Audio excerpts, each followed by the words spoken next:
Kali ini, yuk kita bareng-bareng selami sebuah kisah yang tak lekang oleh waktu. Sebuah cerita tentang kekuatan iman dan kesabaran yang luar biasa lewat perjalanan hidup Nabi Yakub. Nah, pertanyaan ini nih yang jadi inti dari cerita kita.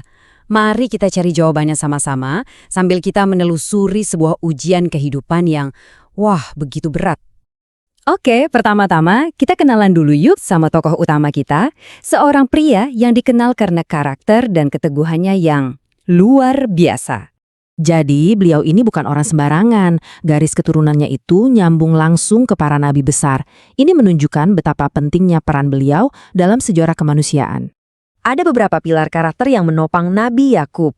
Kesabarannya, cintanya yang begitu dalam sebagai seorang ayah, dan imannya yang sama sekali nggak tergoyahkan. Dan ketiga hal ini nantinya bakal diuji habis-habisan. Beliau ini adalah ayah dari 12 anak laki-laki. 12. Coba bayangin deh betapa ramainya rumah tangga beliau. Sebuah keluarga yang besar dan pastinya sangat dinamis. Tapi di antara semua putranya ada satu yang spesial banget di hati beliau, Yusuf. Dan ikatan istimewa inilah yang lahir dari akhlak mulia Yusuf yang nantinya jadi pemicu dari semua drama yang akan terjadi. Oke, sekarang kita masuk ke bagian di mana cinta yang tulus ini, ironisnya ya, justru jadi awal dari sebuah konflik besar, sebuah ujian yang benar-benar berat. Rasa sayang yang lebih ke Yusuf ini ternyata menyulut api cemburu yang besar banget di hati saudara-saudaranya. Dan ini bukan cuma sekedar iri sesaat loh, rasa cemburu ini membusuk dan akhirnya berubah jadi sebuah rencana jahat. Lihat deh rencana mereka, dingin dan terperinci banget. Pertama, mereka bawa Yusuf pergi jauh. Kedua, mereka masukkan dia ke dalam sumur. Dan yang ketiga, mereka siapin kebohongan besar buat ayah mereka. Nah, sekarang kita sampai di momen yang paling krusial, di jantung dari cerita ini. Gimana reaksi seorang ayah saat mendengar kabar yang paling menghancurkan hati? Jadi, saudara-saudaranya ini pulang, pura-pura nangis, bawa bukti palsu, mereka bikin cerita seolah-olah Yusuf itu tewas dimakan serigala. Sebuah kebohongan yang kejam, yang jadi ujian paling berat buat keimanan Nabi Yakub. Coba tebak, apa reaksi beliau? Apakah beliau marah, ngamuk? Enggak, justru yang keluar dari lisannya adalah kalimat ini.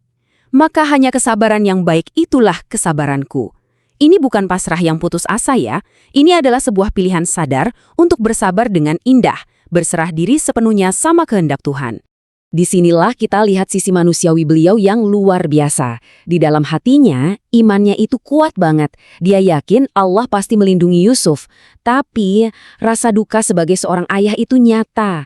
Saking dalamnya kesedihan yang beliau pendam bertahun-tahun, fisiknya pun ikut merasakan dampaknya. Penglihatannya perlahan-lahan hilang.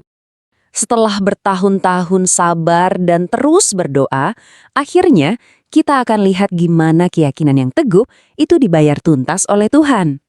Coba kita lihat lini masa ini. Ini bukan ujian sehari 2 hari loh. Ini adalah penantian yang panjang banget.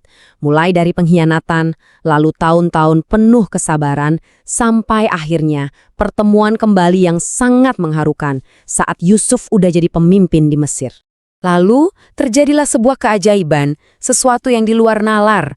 Saat baju Yusuf diusapkan ke wajah Nabi Yakub, matanya yang udah bertahun-tahun buta itu seketika bisa melihat lagi. Ini bukan cuma penglihatan fisik yang kembali, tapi ini adalah simbol. Simbol berakhirnya semua duka dan penantian panjangnya. Dari kisah yang luar biasa ini, banyak banget pelajaran atau hikmah yang bisa kita petik. Dan semuanya masih relevan banget sampai sekarang. Tentang gimana sabar itu jadi kunci utama, gimana kita nggak boleh putus asa dari rahmat Allah, harus selalu positive thinking sama rencananya, dan tentunya tentang betapa dahsyatnya cinta seorang orang tua. Nah, sebagai penutup, coba kita renungkan pertanyaan ini. Apa sih pelajaran paling berharga yang bisa kita dapat dari sebuah penantian yang panjang dan penuh kesabaran? Karena kadang-kadang ya, jawaban terbaik itu datang bukan untuk orang yang buru-buru, tapi untuk mereka yang punya kesabaran untuk menunggu.